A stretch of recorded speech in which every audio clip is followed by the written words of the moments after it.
So, God is good? Parang ang hina naman. God is good? All the time! And all the time. God is God is good! good. So, ano po ba pecha ngayon?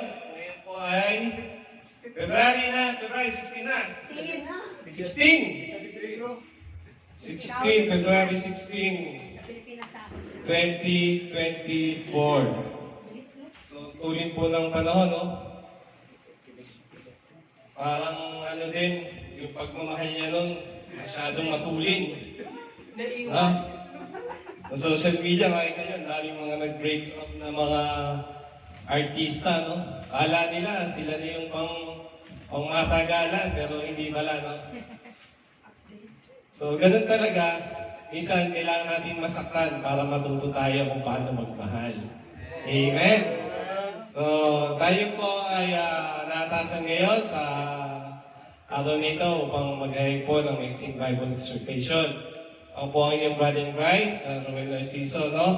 So, kada tatayo po talaga dito sa palpito, medyo talagang may halong kaba. Amen?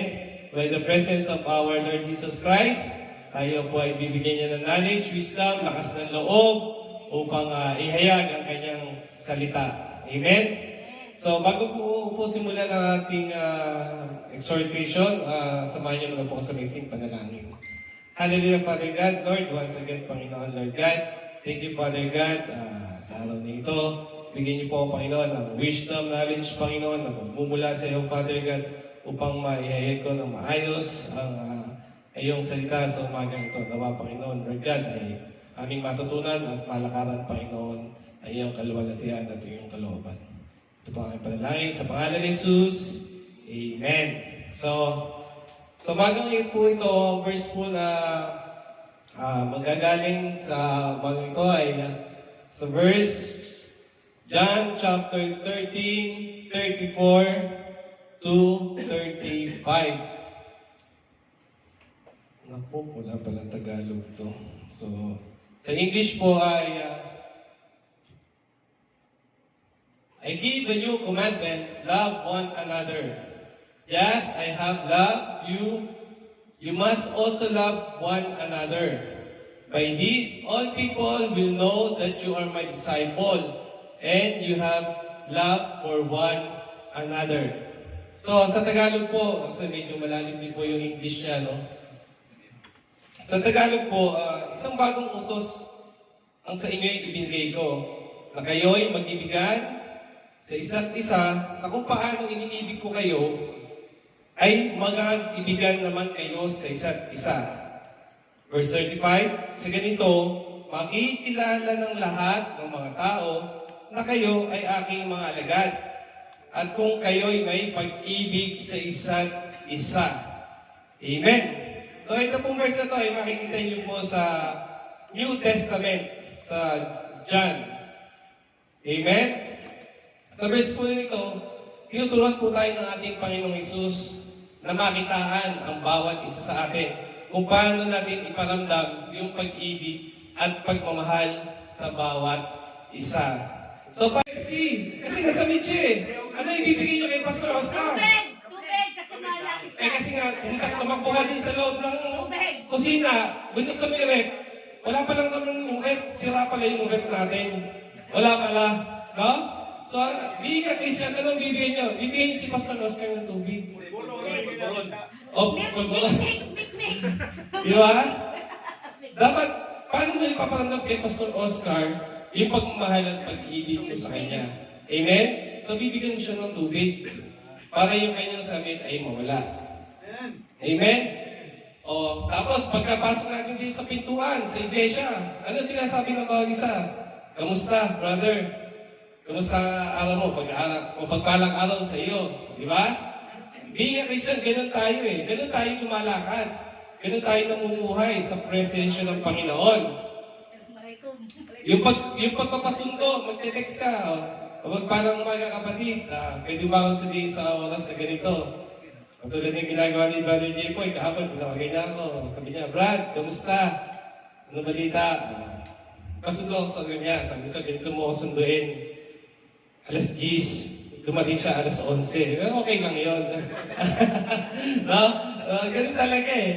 Kasi minsan, marami din tayong ginagawa ang ating kapatid na Brother J-Poy. No?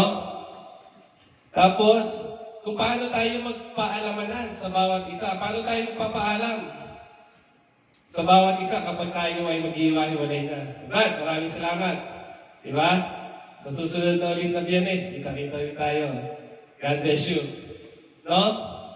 Hindi po ay maraming mga bagay na pwede natin gawin o iparamdam sa ating mga kapatiran, sa ating magulang, sa ating mga anak, sa ating kapwa, lalo na digig po sa ating kapwa kasi yun po yung sinasabi ng verse eh. Di ba po? Yun po ang sabi ng verse na